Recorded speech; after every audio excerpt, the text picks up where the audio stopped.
Good afternoon. My name is Sanchez Miller, and today I'm interviewing Miss Theodore on her life experience growing up in Baltimore during the segregation in the 1950s, 1960s.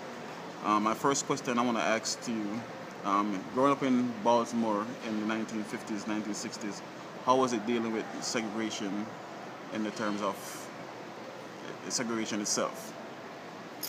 Well, segregation was there, but it was very subtle. Okay. It was almost like you knew where you were supposed to be, and that's where you stayed. Right. You knew that if you went in certain places that there would be opposition, so even though people were very subtle about it, they really did not want you in their area, and we probably really didn't want them in our area also. So it's a two-way street. You knew where you were supposed to be, and that's where you stayed. Right. So that was by choice or by just the laws that stated that you're not supposed to go into that person's neighborhood and they don't come to your neighborhood. Well, I'm thinking, for example, going downtown to what we call white stores down in the city of Baltimore, where the big stores like Hochul, Hutzler stood. Mm-hmm. These stores did not put up a sign say cannot come in. Right. But you knew from the feel when you in there that you weren't that much welcome. It was welcome. Okay. Often the people would walk away when they see you come in, that sort of thing. Gradually that changed. Okay. So was that the same thing as far as the schools? Were all the schools? In our schools, I grew up and went to black schools. Right. You knew the black schools that you would go to, like Booker T or Douglas. And later on, we integrated probably because of the Brown versus Board of Education. Yes. And there was, now you could go to whatever school that was in your district or whatever. And it was a thing that you had to get used to. Right. You had to get used to, and they had to get used to us. Right. So it took time. Okay. So you would say that growing up in those times, you didn't have any white friends. They didn't come over to your house, and you didn't have any white friends. I really didn't have a lot of white friends in school. It wasn't until I went to work. I went to work at a big manufacturing company, right. And everybody was there, black and white, whatever, and everybody got along fine. Okay. So my next question is, even when they passed the Jim Crow law back in 1964, was there any difference in the culture of, whites and blacks getting along and so forth? Well, I think even till today, as much time has passed, there's still areas that are very sensitive. Right. It's an ongoing thing that we have to work on. Right. Okay. My next question is, even in for instance, in 1968, when Dr. Martin Luther King passed away, when he got assassinated, I should say, there was a big riot in Baltimore. Yeah. Do you remember anything about that particular time? I only remember it because it was on TV. Mm-hmm. When Dr. King was assassinated, it was just horrendous. You just didn't know what to do. You just felt like screaming, "Oh my God, how could this happen?" It was like that.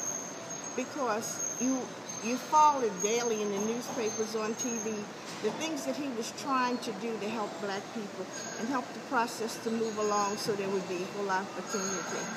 But I think he knew that something really bad could happen down there. Right. I think he had a vision that it might happen, and of course it was a tremendous thing. But it was a time when we lost Martin Luther King, Bobby Kennedy, and the President of the United States, and that's a lot to go on close together. Right, that's right, wrapping around the same time. Yeah. Okay.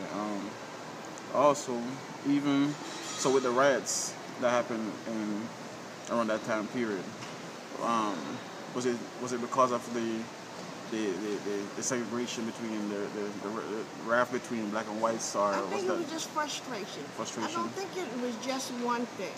It was a lot of things that caused that. Okay. And also,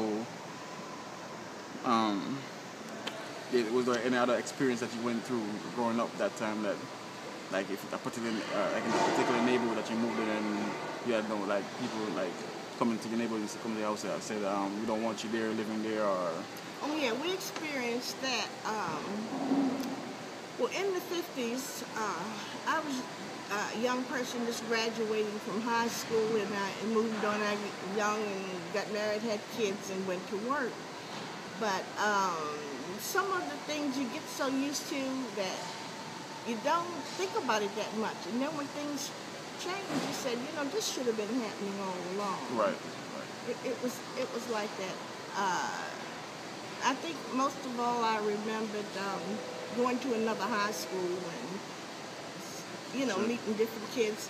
And then when we bought our first house, it was in a neighborhood that was in change. A lot of the white people, it was a lot of Jewish people.